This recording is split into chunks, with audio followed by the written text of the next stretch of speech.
GAFA TV, tu canal online, presenta pensamiento crítico, pluralidad de voces, miradas, oídos y verdades desde la cotidianidad, la academia, la política, la economía, la sociedad y la cultura para construir conceptos y propuestas transversales e incluyentes. Sean bienvenidos a Pensamiento Crítico. Señoras y señores, buenas noches, bienvenidos a Pensamiento Crítico de GAFA TV Ecuador. Este miércoles 4 de noviembre del 2020. Navidad angelical, Navidad en amor, Navidad en salud y unión familiar. Este año queremos compartir con ustedes nuestros deseos de paz y salud para todos sus hogares. Si bien es cierto que las circunstancias han sido distintas, este año queremos animarlos a mantener la fe y a dar un paso al amor angelical. En Mundo de Maravillas encontrarás artículos que alegrarán cada rincón de tu hogar, con colores y tendencias de moda de elegancia y distinción. Los colores dan un aire de esperanza y paz en nuestros hogares. Así el verde lima te invita a recordar que la esperanza permanente está. El rosa pálido evoca a la inocencia, al amor, a la entrega y a la generosidad. El rojo que nos permite ver el calor y la pasión en nuestro hogar. Y si vestimos a nuestra casa de blanco, estaremos atrayendo mucha paz y humildad. El azul, en cambio, nos mostrará profundidad y orden de lo sagrado. Que estos momentos se transformen en mucha luz para todos ustedes. Estamos esperándolos con los brazos abiertos para recibirlos con todas las medidas de bioseguridad y con la alegría de volvernos a encontrar nuevamente. Los esperamos. Estamos atendiendo de lunes a sábado de 9 a 18 horas y los domingos de 10 a 17 horas en todos nuestros locales ubicados en el centro histórico, en la subida al centro comercial El Bosque y en el Valle de los Chillos en la Plaza París. Será un gusto vernos nuevamente. Gracias por ser parte de nuestra felicidad. Para iniciar este programa quiero solidarizarme y extender mi saludo de condolencia a la familia de un amigo de este programa y de mí personalmente, el economista Jorge Rodríguez Torres, quien falleció esta mañana producto de un infarto, según ha informado. Él era parte, en 2015 él integró, formó, ideó la Comisión Cívica Nacional Anticorrupción, fue presidente del Colegio de Economistas de Pichincha, fue dirigente de los economistas de América Latina. Un saludo a su familia, un saludo a sus amigos, entre los cuales yo tengo el honor de haberme contado. Hasta siempre y hasta pronto, Jorge Rodríguez Torres. Bueno, vamos a iniciar este diálogo, vamos a hablar este día miércoles, inicio de semana, una semana cortita, ¿verdad? Porque hemos pasado el feriado de finados y de la independencia de la ciudad de Cuenca. Saludo cordialmente esta noche a Decio Machado, él es analista y consultor político internacional. Lo hemos convocado para conversar un poco sobre las elecciones en los Estados Unidos, que ahora mismo está al rojo vivo, porque no se define quién es el presidente electo, sea el señor Donald Trump como reelecto o el señor Joe Biden como presidente demócrata. ¿Cómo está este momento a estas alturas, ya 24 horas después del cierre de las urnas en los Estados Unidos? Decio, ¿cómo ves la situación? Buenas tardes. Hola, buenas tardes a todos los oyentes. Bueno, me sumo a las condolencias respecto a la familia de Jorge Rodríguez y bueno, quiero decir, ¿qué decirte? Yendo al tema, efectivamente yo creo que hemos vivido una de las, digamos, de los procesos electorales más complicados, o estamos viviendo, más complicados de los Estados Unidos. Es decir, no creo que tengamos un antecedente como este, digamos, sobre todo de la tensión que se está generando socialmente con los niveles de polarización actualmente existentes en la sociedad norteamericana o estadounidense en este caso, ¿no? ¿Cómo están las cosas? Bueno, pues después de los últimos recuentos, ya sabemos que Wisconsin y Michigan parece que han sido los últimos estados que han ido, digamos, a la tendencia del Partido Demócrata, a la de Joe Biden, y esto significa que ahora mismo, es decir, Biden tendría como 253 electores frente a 214 de Trump, y esto significa que en Estados Unidos gana quien llega a 270 y es de presuponer que Biden, con que gane un estado más, podría estar ya, digamos, nominándose como presidente electo de los Estados Unidos. Todo esto dentro de un conflicto que, como ya sabemos, es decir, hay un cuestionamiento de los resultados electorales por parte del candidato, en este caso, que parecería perdedor, que sería Trump, o que parece que es el que va a perder, digamos, y una tensión social muy fuerte en Estados Unidos, que es una sociedad que, valga decir, donde se vive armado, es decir, existe licencia de armas y hay sectores que apoyan al candidato que parece que va a perder las elecciones, digamos que tienen ciertas tendencias, digamos, al paramilitarismo social. Por lo tanto, existe un factor de riesgo de, digamos, convulsión social en Estados Unidos. Vamos a ver, esperemos que eso no pase, es decir, pero podríamos asistir a una lógica de estas características. Esto, digamos, es la expectativa, digamos, del análisis en este momento. Biden parece que sería el ganador, el Partido Demócrata recuperaría la presidencia, la Casa Blanca, digamos, y estamos a la espera de ver cómo reaccionan las fuerzas antagónicas, es decir, al Partido Demócrata en este caso. Sí, este sería el panorama de último momento en los Estados Unidos. Joe Biden está a 16 delegados para llegar a la Casa Blanca. Igual creo que se mantiene el control, los demócratas de la Cámara de Representantes, mientras los republicanos mantendrían su hegemonía en la Cámara de Senadores. Pero para entender un poco pedagógicamente cómo son las elecciones y cómo es la democracia en los Estados Unidos, Decio, por favor. Bueno, es un sistema complejo para nosotros porque no estamos habituados, digamos, a las lógicas del sistema electoral norteamericano. Y cabe decir que esas lógicas incluso parecerían, digamos, distorsionadoras de la lógica de representación de los votos, y eso tiene su origen en la propia Constitución norteamericana. Es decir, esto tiene su origen, digamos, hace cerca de 250 años. ¿Y dónde está, básicamente? Bueno, pues que la Constitución de los Estados Unidos, es decir, se basa en una lógica, digamos, está diseñada para favorecer a los estados pequeños o de poca población. Es decir, eso se diseñó así originariamente, digamos, en el marco fundacional de lo que fue la República de los Estados Unidos de América, después de su independencia con los británicos. Estoy rememorándome a las épocas de Washington, de Jefferson, digamos, estos grandes próceres, digamos, de la historia de la independencia norteamericana y de la fundación de la democracia norteamericana. Y en este sentido, es decir, estos estados pequeños, como te decía, tienen, digamos, lógicas que distorsionan el conteo de votos, es decir, lo que significa el voto en Estados Unidos. Voy a explicarme para que ustedes me entiendan. Es decir, hay un estudio muy interesante demográfico que leía recientemente sobre los Estados Unidos en los que aparecía que el 70% de la población norteamericana en 2040 será una población que estará concentrada en los 15 principales estados de los Estados Unidos.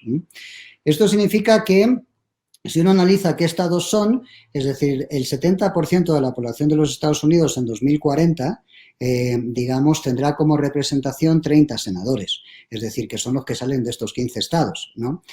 Sin embargo, el 70% del resto de la población, ese 30% restante de la población, que es una población ya repartida en estados rurales, en la América profunda, etcétera, que es solo el 30%, digamos, en magnitud, tendría una representación de 70 senadores. Es decir, que el 70% de la población estaría representado por 30 senadores, el 30% de la población por 70 senadores. Simplemente hago esta lógica inversa porque esto es lo que explica, es decir, por ejemplo, que, digamos, el Partido Demócrata perdiese en 2016 las elecciones Hillary Clinton, que era la candidata del Partido Demócrata en el año 2016, perdiese frente a Trump teniendo muchísimos más votos que Trump, teniendo cerca de 3 millones de votos más que Trump, digamos, en las elecciones del 2016, y sin embargo perdieron. Y eso también implica, es decir, que en el año 2000 también perdiese, digamos, si no me equivoco, era Al Gore en aquel momento frente a uno de los Bush, digamos, teniendo también mayor número de votos. Y es esta lógica, digamos, que tiene que ver con ese sobredimensionamiento de los pequeños estados y de los estados poco poblados, es decir, con respecto al resto de la población norteamericana. Digamos que esto explica lógicas que han sido muy particulares en Estados Unidos. Por ejemplo, desde 1789, desde la conformación de digamos, de la democracia norteamericana, digamos, habremos asistido a al nombramiento de unos 2.000 senadores en la historia de los Estados Unidos.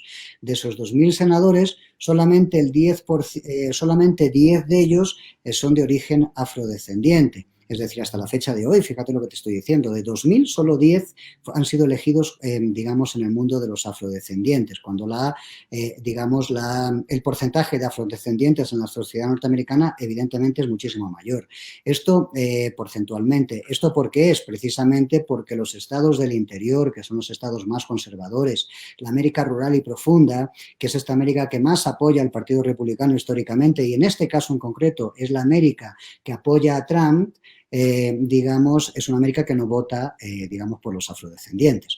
Y en este sentido, los sectores urbanos de la población, y aquí termino esta pequeña explicación, los sectores urbanos de la población norteamericana, que son sectores con una formación cultural mucho mayor, es decir, más metropolitas, es decir, más, digamos, abiertos al mundo, más cosmopolitas, perdón, digamos, esa gente, es decir, tiene una representación inferior de su voto, es decir, aunque ahí están concentradas las grandes mayorías de la población norteamericana. Entonces, esta distorsión es la que hace, digamos, poner en cuestión las lógicas de representatividad del sistema norteamericano y, como te decía, esto tiene su origen en el mismo fundamento de la lógica fundacional de la Constitución de los Estados Unidos, ¿no?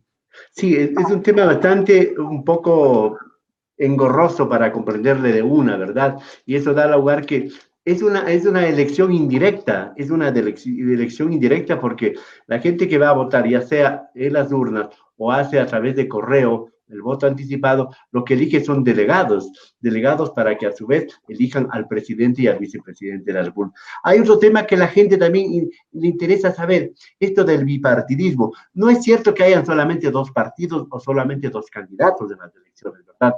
Hay más, pero está institucionalizado el bipartidismo en los republicanos y los demócratas. ¿Desde cuándo esta institucionalización?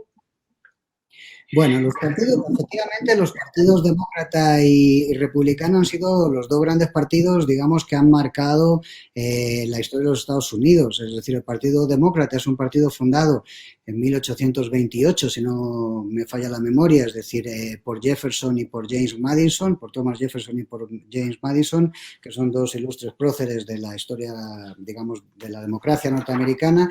Y en el caso del Partido Republicano, es decir, se constituyó, digamos, también más o menos por esa época y de alguna forma las lógicas que ahí se aglutinan es el mundo más liberal, digamos, ideológicamente hablando, más liberal. Quiero decir, entendiendo la sociedad, porque algunas gentes piensan que Biden es el candidato de la izquierda o cosas así, es decir, digamos, la visión más liberal de la democracia norteamericana estaría representado por los electores del Partido Demócrata y la más conservadora, la más fundamentalista, la más vinculada a, digamos, a también lógicas que tienen que ver con religiosas, digamos, la más inmovilista es la que está vinculada al Partido Republicano. Cabe indicar que el Partido Republicano es un partido que, o sea, tanto el Partido Demócrata como el Partido Republicano son dos partidos muy orgánicos, es decir, y la gente, la sociedad norteamericana guarda, digamos, filiación con respecto a esos partidos. Quiero decirte que los norteamericanos se dividen básicamente entre demócratas y republicanos. Efectivamente, como tú bien decías, es decir, no son los dos únicos partidos que existen en los Estados Unidos, es decir, pero son los partidos que han marcado la historia democrática de los Estados Unidos. Hubo una escisión todavía más a la derecha, para hablar en estos términos clásicos, es decir, del Partido Republicano hace un tiempo atrás, es decir, de un sector, digamos, que planteó una ruptura por el ala ultraconservador del Partido Republicano y que tuvo en algún momento, digamos, alguna posibilidad electoral y una pequeña representación, pero esto ha sido subsumido por las lógicas de derechización del Partido Republicano, de mayor derechización, sobre todo, es decir, con figuras ya como el propio Donald Trump, que no es un tipo orgánico al partido, es decir, pero que de alguna forma al final ha sido capaz de capitalizar ese liderazgo de los republicanos y de generar amplias fidelidades, es decir, en la sociedad norteamericana de las gentes que piensan, digamos, o que se sienten identificadas con esa ideología.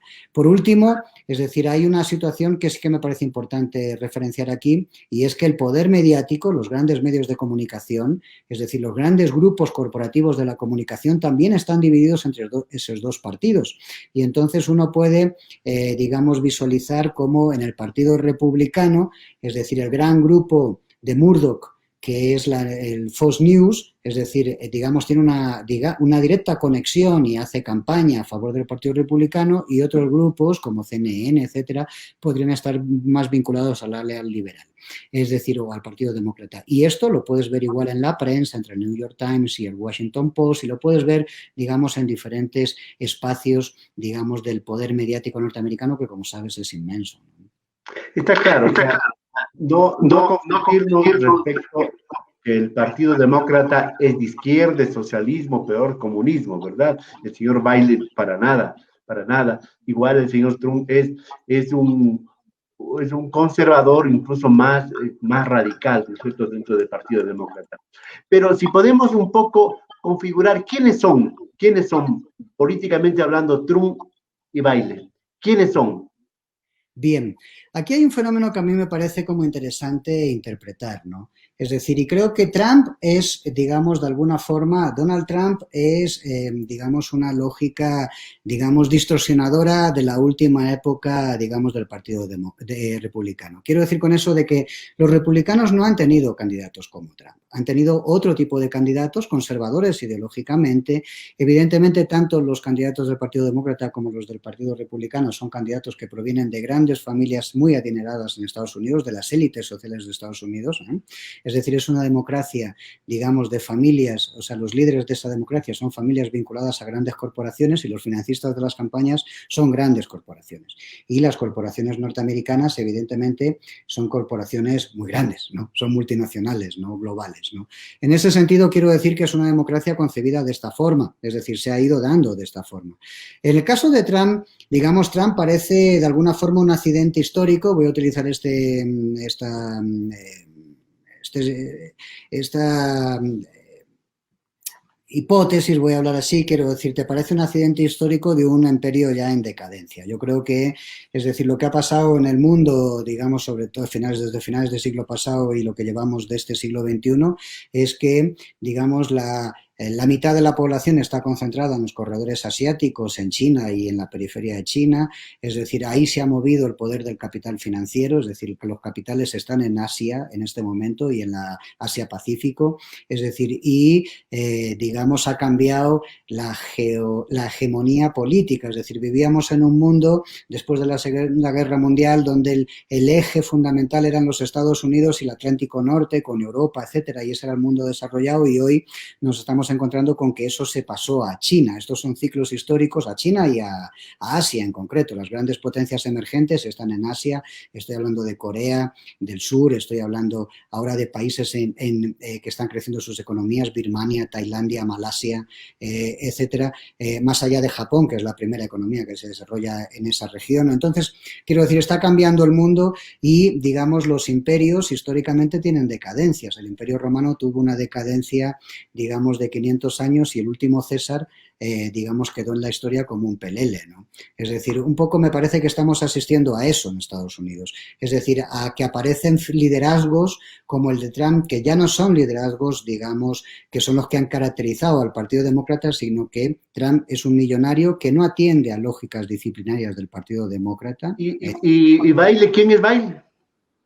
Biden sí es un orgánico del Partido Demócrata, perdón, decía Trump del Partido Republicano, ¿no? Biden sí es un orgánico del Partido Demócrata, es un senador también de familias ricas, como sabes, ejerció en la vicepresidencia de Obama, digamos, ahí se posicionó y, digamos, es un tipo vinculado a grandes corporaciones norteamericanas que han estado financiando la campaña del Partido Demócrata, la de Obama y la de ahora de Biden, hablemos claro, quiero decirte, y digamos, es un señor que sí viene con una trayectoria trayectoria, digamos, más orgánica con respecto al Partido Demócrata. Trump se presentó por el Partido Republicano, igual que se podría haber presentado por cualquier otro lado. Evidentemente, el Partido Republicano es la plataforma para un tipo ideológicamente como Trump, tan conservador como Trump, pero no es un tipo que responda orgánicamente ni a sus senadores, ni a una estructura de partido, ni a la presidencia del partido, es decir, ni a lo que históricamente ha compuesto, digamos, los partidos políticos o el Partido Republicano, en este caso en Estados Unidos. Esta noche de miércoles 4 de noviembre estamos conversando con Decio Machado, analista y consultor político internacional sobre las elecciones de los Estados Unidos. De lo que te escucho significa que hay grandes poderes detrás del poder, grandes poderes políticos, grandes poderes económicos en los Estados Unidos que están detrás de los republicanos y están detrás de los demócratas. Han estado detrás de todos los gobiernos que se han constituido en los Estados Unidos en los últimos 100 años, es decir, los, digamos, ministros, asesores, es decir, altos funcionarios del Estado, digamos, vinculados a las grandes corporaciones. No sé, asistimos a una guerra en Irak, digamos, donde el vicepresidente de George Bush Jr. era un tipo que se llamaba Dick Cheney y era miembro del consejo de accionistas de una empresa petrolera que se llamaba Halliburton, es decir, a la que conocemos en el Ecuador, por cierto. Es decir, algunas de las firmas, es decir, que tuvieron que reconstruir Irak después de la guerra del 2001, de la guerra del 2001, si no me equivoco, de la segunda invasión de Irak, es decir, son empresas que estaban vinculadas al gobierno. Entonces, quiero decir con esto de que aquí no hay ninguna novedad. Empresas tabacaleras, empresas químico-fármacos, grandes multinacionales, empresas evidentemente de armamento, de fabricación de armamento, empresas petroleras, etcétera, históricamente han, digamos, puesto a sus peones, digamos, dentro de los gobiernos norteamericanos, con independencia de que ese gobierno haya sido presidido por un presidente demócrata, haya sido por un presidente. En todo caso, con ese entorno, ¿qué se juega en estas elecciones que fueron ayer y que tal vez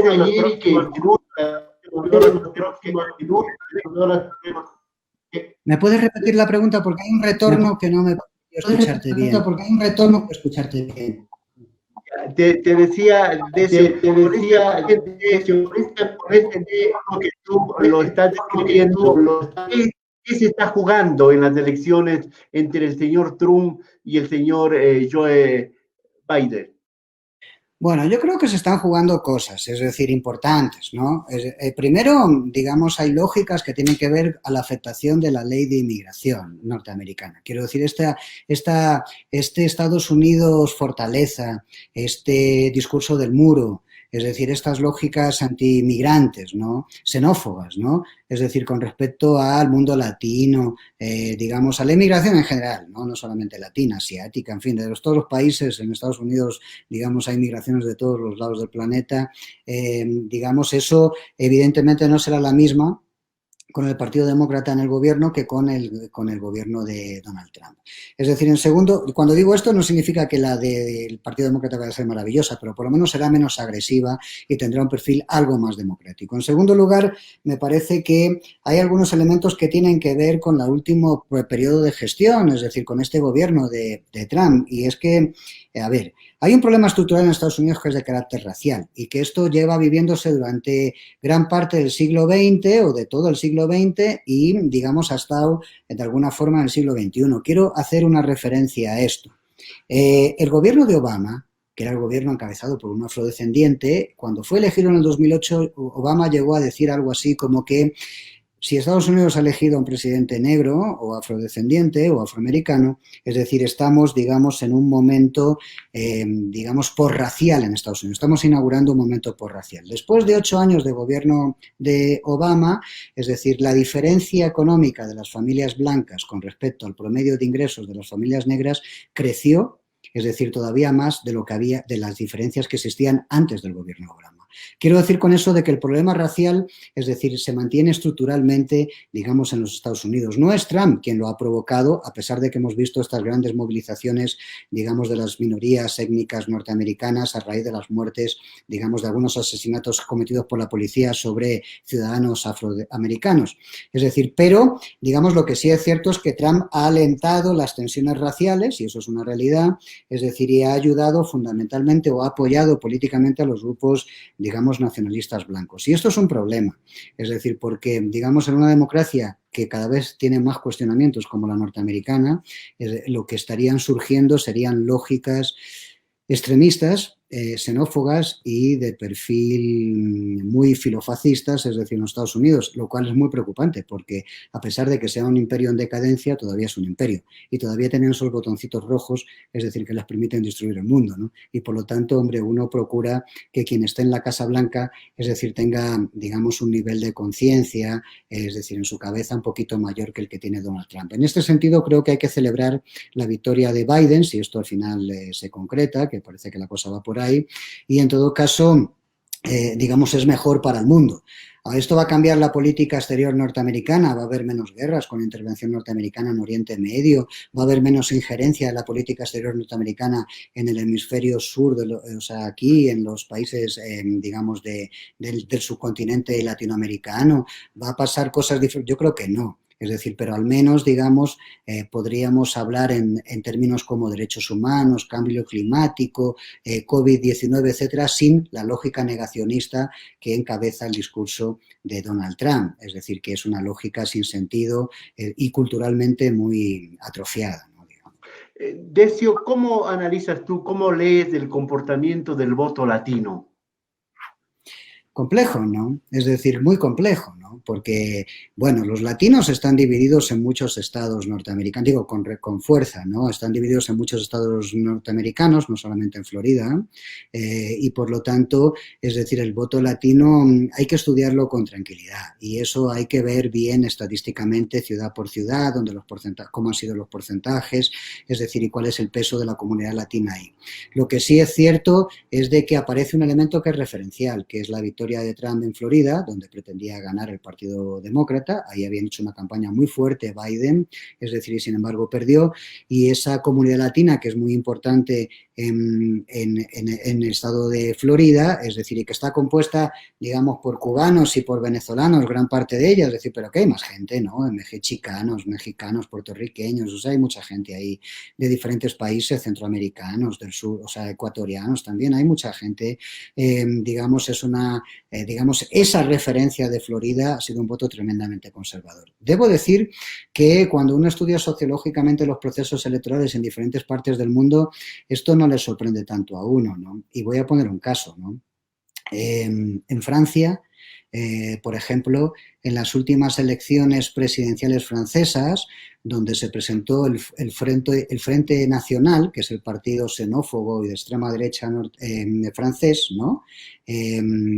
Ganó en Marsella, que es una ciudad con fuerte ascendencia magrebí, digamos, el partido más racista y más xenófobo francés, que es este Frente Nacional. Es decir, los inmigrantes franceses votaron por digamos, el Frente Nacional. La gente que ya tenía papeles, es decir, votó porque otros inmigrantes no viniesen a Francia, que era un poco la consigna del partido del Frente Nacional. Creo que esto es lo que hemos vivido, de alguna forma, conservadorista, o sea, hablando desde el punto de vista conservador en Florida, con el voto de la comunidad latina.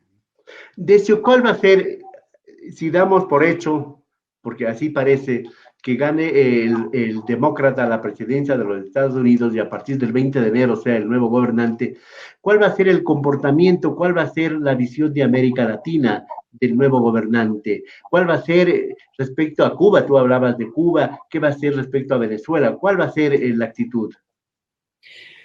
Pero yo aquí sí que no tengo grandes esperanzas, lo digo con toda honestidad. Es decir, si el gobierno de Trump abandonó mucho la política exterior norteamericana.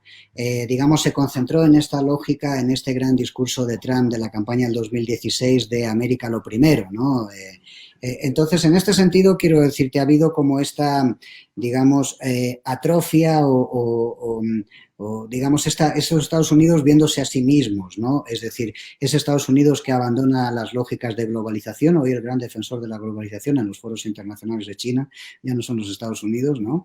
Como gobierno, quiero decir, ¿no? Digamos, ha habido cosas de este tipo. Entonces, creo que, digamos, que Trump deje de estar en la Casa Blanca, si esto se concreta, que parece ser que cada vez es más factible esto, es decir, no va a cambiar mucho la injerencia norteamericana en América Latina. Es más, puede incluso incrementarse, porque los demócratas, el Partido Demócrata sí ha tenido tradicionalmente una política estratégica de incidencia en las periferias que entiende que son de su control, y evidentemente una de ellas es América Latina. Quiero hacer una recordación.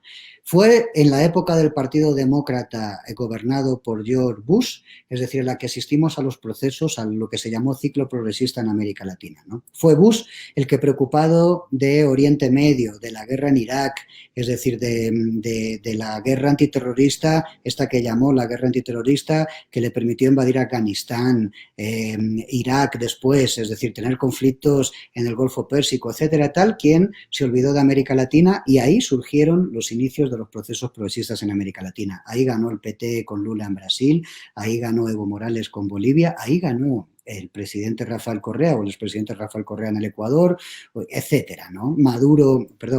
Chávez en Venezuela, etcétera. Es decir, Estados Unidos dejó de mirar al continente y el continente se le viró. De alguna forma, creo que ese error posiblemente un gobierno de Biden no lo vuelva a cometer. Es posible que tengamos más injerencia de la política norteamericana en nuestros países con un gobierno demócrata que con el gobierno de los republicanos. Hago esto como reflexión, es decir, el gobierno de los demócratas beneficia a los norteamericanos, pero no necesariamente a los países de la periferia, ¿no?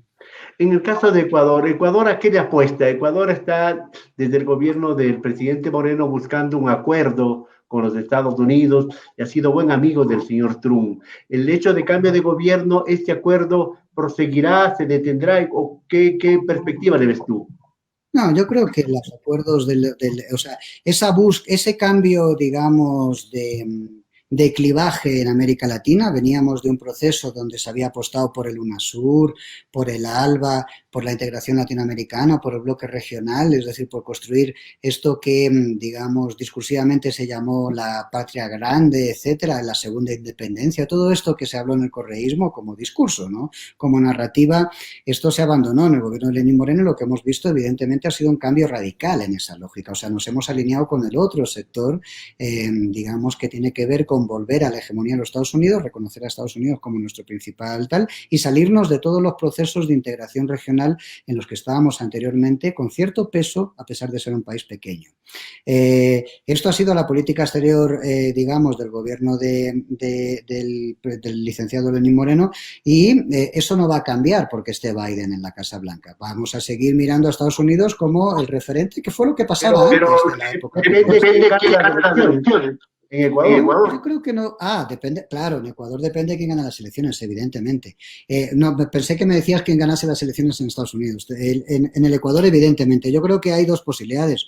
Una es que, digamos, de alguna forma la sensibilidad correísta vuelva a recuperar Carondelet. Si eso se da, evidentemente volveremos a posiciones donde China tendrá más ascendencia, es decir, sobre Ecuador a nivel geopolítico, y evidentemente volveremos a hablar con gobiernos como el nuevo gobierno elegido en Bolivia, el gobierno de Alberto Fernández en Argentina, etcétera, o el mismo de Maduro todavía en Venezuela y demás. O sea, se volverá a construir ese discurso de intentar generar una integración regional, es decir, y si gana Lasso, por hablar de lo que podría ser el otro aspecto, es decir, pues seguiremos en la lógica de política exterior en la que estamos, que es, hablemos claro también, de, digamos, de volver al pasado anterior al correísmo, es decir, de entender que somos el patio trasero de los Estados Unidos.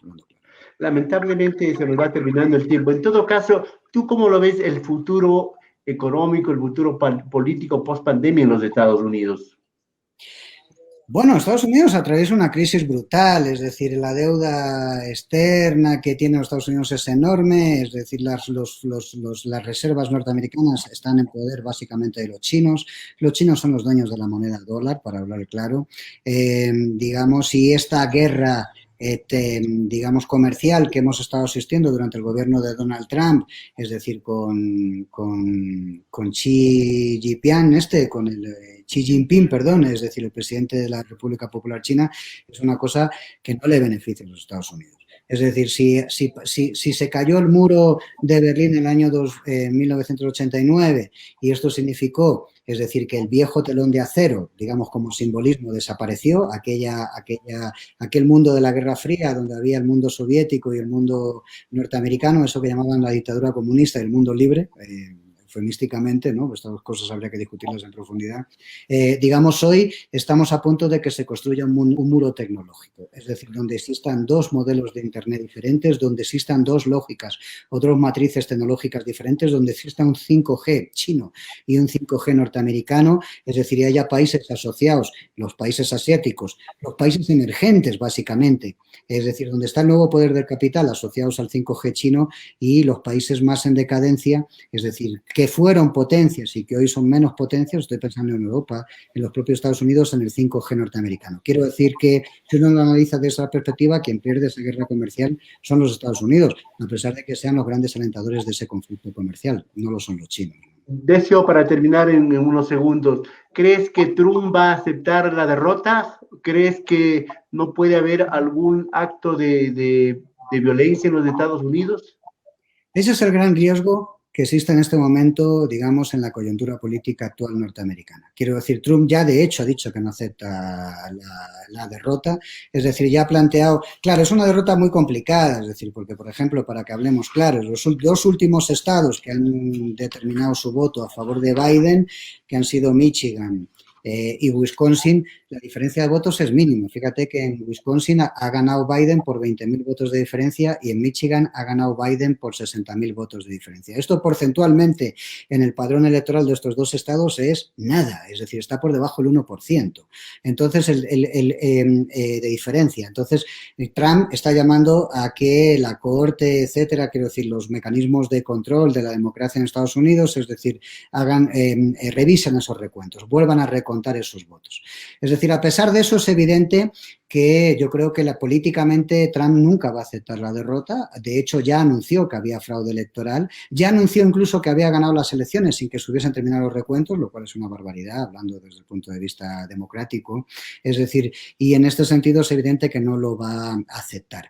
¿Qué va a pasar socialmente con esto? Ahí es donde están las incógnitas. Es decir, hay sectores muy vinculados a Trump que son, digamos, sectores muy radicalizados ideológicamente, muy ultraconservadores, como te decía anteriormente, de carácter filofascistas, es decir, muy xenófobos, y la sociedad norteamericana es una sociedad con libertad para comprar armas y estos sectores son los que más les encanta manejar estos aparatitos de las armas. En este sentido, es decir, existe un riesgo de que pueda haber conflicto social. ¿De qué intensidad? Veremos. Es decir, es una cosa de pocos locos, es una cosa que sí afecta a una parte importante de la sociedad. Hoy por hoy la sociedad norteamericana está muy polarizada, dividida en dos, 50-50, porque los resultados ya estás viendo que están pegadísimos. Es decir, y en la lógica de enfrentamiento social es un riesgo, es decir, que existe en los Estados Unidos.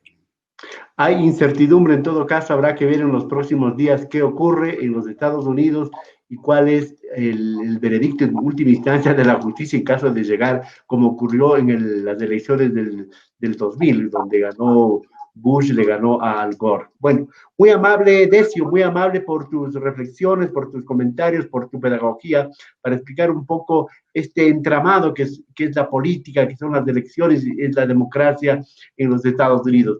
Decio, muchas gracias, muy amable, buenas noches. Gracias a vosotros por la invitación, a todos los oyentes y un saludo para ti especialmente, amigo. Muy amable. Pensamiento Crítico llega gracias al apoyo y respaldo de Mundo de Maravillas.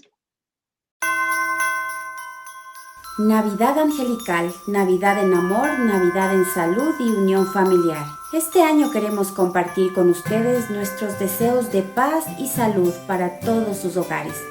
Si bien es cierto que las circunstancias han sido distintas, este año queremos animarlos a mantener la fe y a dar un paso al amor angelical. En Mundo de Maravillas encontrarás artículos que alegrarán cada rincón de tu hogar, con colores y tendencias de moda de elegancia y distinción. Los colores dan un aire de esperanza y paz en nuestros hogares. Así el verde lima te invita a recordar que la esperanza permanente está. El rosa pálido evoca a la inocencia, al amor, a la entrega y a la generosidad. El rojo que nos permite ver el calor y la pasión en nuestro hogar. Y si vestimos a nuestra casa de blanco, estaremos atrayendo mucha paz y humildad. El azul, en cambio, nos mostrará profundidad y orden de lo sagrado. Que estos momentos se transformen en mucha luz para todos ustedes. Estamos esperándolos con los brazos abiertos para recibirlos con todas las medidas de bioseguridad y con la alegría de volvernos a encontrar nuevamente. Los esperamos. Estamos atendiendo de lunes a sábado de 9 a 18 horas y los domingos de 10 a 17 horas en todos nuestros locales ubicados en el centro histórico, en la subida al centro comercial El Bosque y en el Valle de los Chillos en la Plaza París. Será un gusto vernos nuevamente. Gracias por ser parte de nuestra felicidad. Muchas gracias, señoras y señores. Hasta aquí llegamos en Pensamiento Crítico de este miércoles 4 de noviembre del 2020. Volveremos el día de mañana para seguir conversando, para seguir analizando los temas más importantes del país, del mundo. Muy amable, hasta la próxima.